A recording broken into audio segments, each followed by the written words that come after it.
So today I'm reviewing the Vanicream Z Bar, which has Pyrithione Zinc 2%. I think I'm saying that right.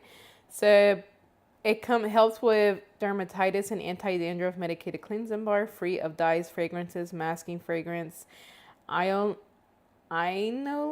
parabens, and formaldehyde releasers, and it's gluten free, and it's best for sensitive skin. Sorry, it's hard to read this. Okay, like just look at their product page to see how to properly read it. But it controls and reduces the symptoms of dandruff and dermatitis. Let's see, we use at least twice a week, or as directed by a doctor, and so on. So I'm going to show you guys how the bar looks, as you can see. So it's wrapped up like this, which is very nice. I hate soap bars that you just take it, open it up, and it's like just like that, and it's not wrapped up. I'm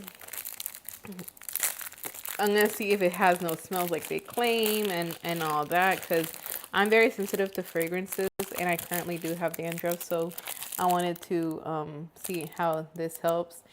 Right now, it's not like a smooth bar at all, which is nice, because it smells like medicated. It smells medicated, but it's not like a strong smell, and it's not smooth. The bar's not smooth, but it's a little rough. It's not bad though. As long as it does its job, that's what's important. And like it does not have any fragrances. Let me see the ingredient list. Just things I can't pronounce. But if you do need something like this and you're very sensitive to a lot of things, have a lot of allergies, things like that, this is a good product for you to use.